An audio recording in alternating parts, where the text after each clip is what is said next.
Olá, meu nome é Gisele, eu sou mulher negra, professora, pesquisadora, feminista negra, mestre em educação pela UFMG e mãe de um casal de gêmeos. O meu filho é autista. Sou também embaixadora do Parenting Science na UFMG, onde atualmente estou cursando especialização em transtorno do espectro do autismo.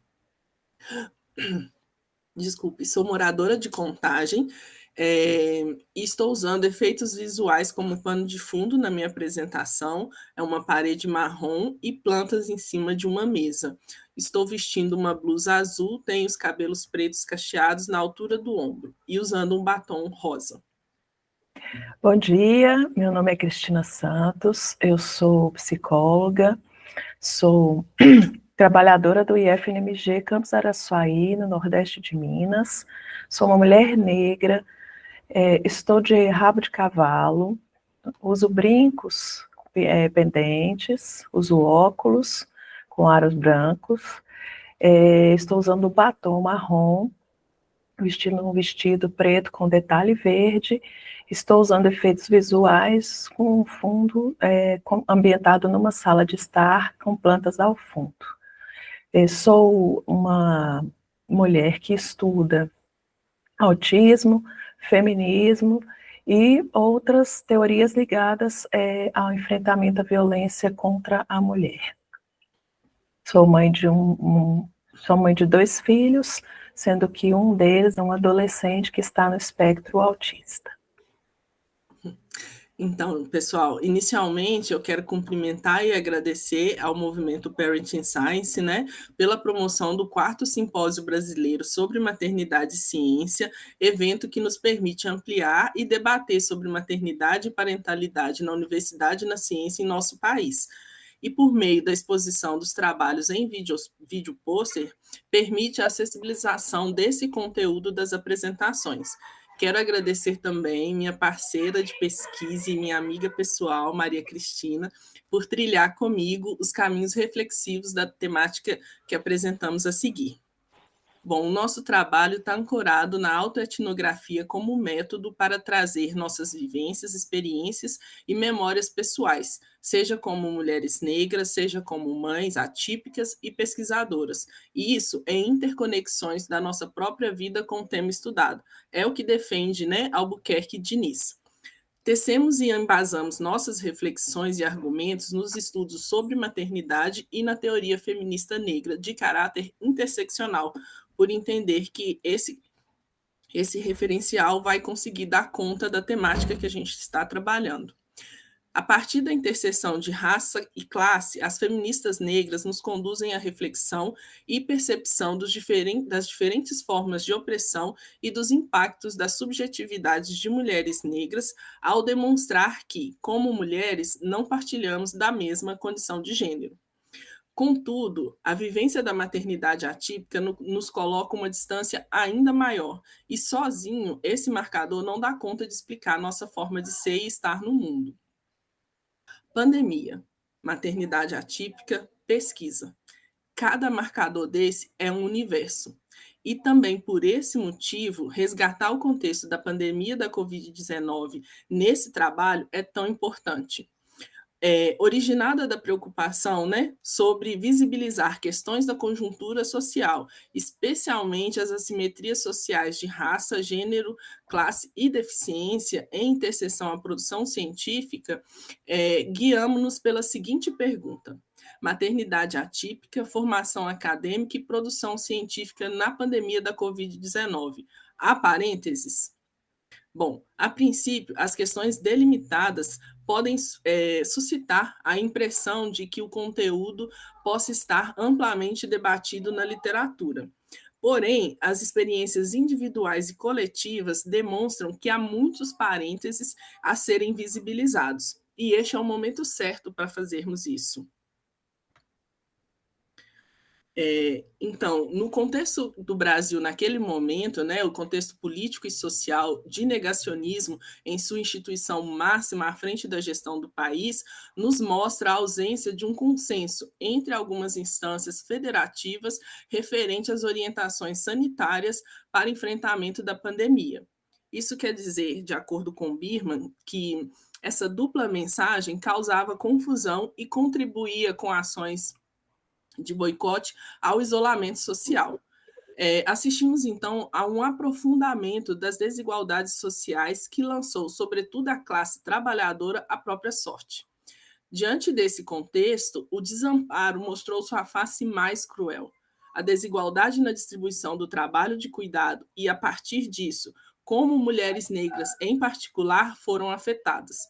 Dados de 2019 da Pesquisa Nacional da Amostra por Domicílios Contínua, a PNAD-C, realizado pelo IBGE, demonstram que a média aproximada de 22 horas semanais era o tempo dedicado por mulheres pretas ou pardas ao trabalho doméstico e de cuidados não remunerado.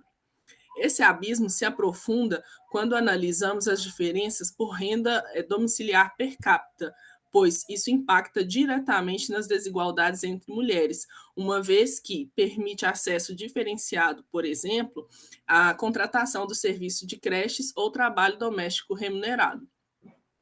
Apesar da assimetria social de gênero e raça nesses dados, ainda assim não contemplam os efeitos do isolamento social em crianças com transtorno do espectro do autismo, o TEA, população que está particularmente vulnerável às restrições da pandemia, bem como aos cuidadores, que são majoritariamente as mães. A literatura científica estabelece o TEA como um transtorno do neurodesenvolvimento que apresenta déficits na comunicação e interação social, além de padrões restritos e repetitivos de comportamentos e de interesse. É o que estabelece, por exemplo, na American Psychiatric Association, a APA. Pois então, neste trabalho, o foco é a maternidade atípica de mulheres negras em formação acadêmica em tempos pandêmicos, na luta anticapacitista e antirracista para uma sociedade mais inclusiva.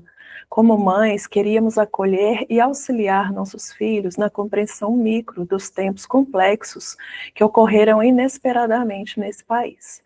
E numa compreensão macro, acolher e explicar sobre a mudança abrupta da rotina, algo que é extremamente desafiador para crianças autistas.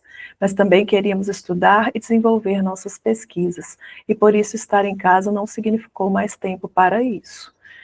A Gisele, durante o mestrado, relatou em seu diário de campo de 2020: "Não aguento mais, estou exausta de precisar preparar materiais para sessões virtuais e mediar o diálogo de Bartolomeu com as terapeutas. Além disso, estou desesperadamente tentando concluir meu sonho, que esperei tantos anos para alcançar, e hoje, trocando de orientação em meio à pandemia, me sinto solitária e desamparada." Na autoetnografia como método, né, o relato do diário de campo é uma das perspectivas que a gente traz para esse trabalho, e a Cris, em seu relato pessoal, nos conta que, em dezembro de 2021, as aulas permaneciam remotas. Trabalhava também remotamente. Ela trabalha, né, no Instituto Federal diuturnamente. Isso implica dizer que também acumulou as tarefas de casa que dividia com o marido. No entanto, as questões com as crianças geralmente ficavam por minha conta, dentre elas o acompanhamento escolar dos dois. Por diversas vezes deixei de atender meus filhos no momento exato que eles demandavam, e me lembro de ter pensado em várias ocasiões: para que fui inventar esse mestrado? A culpa me acompanhava por tudo que eu fazia ou deixava de fazer em relação aos meus filhos, sobretudo para o meu filho autista.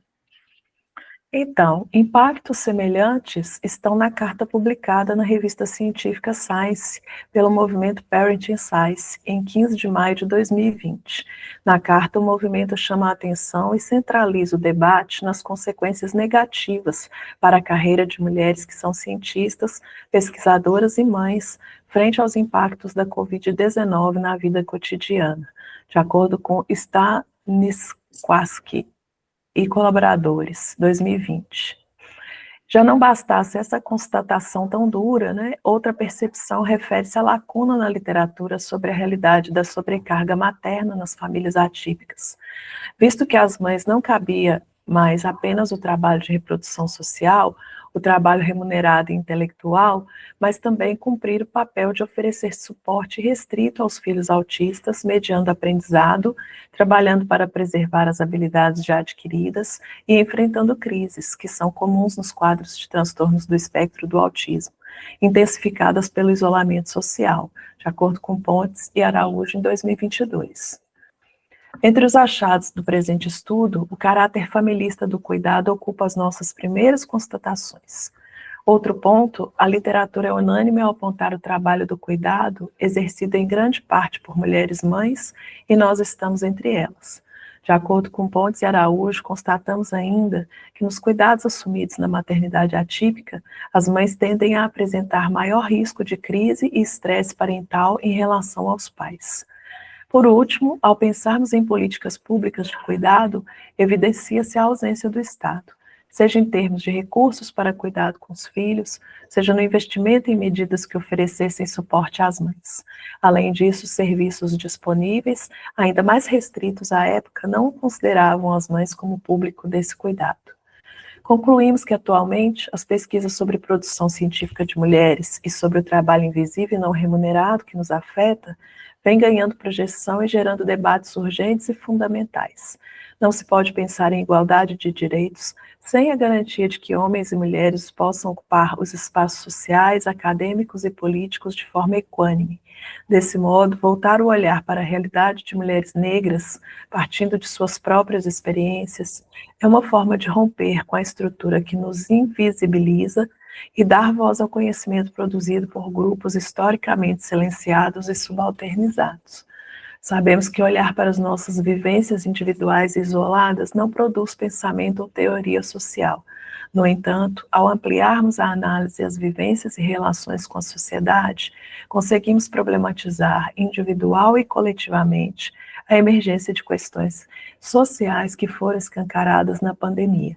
Desta forma, nossas experiências também não passarão despercebidas. É isso, pessoal. Muito obrigada.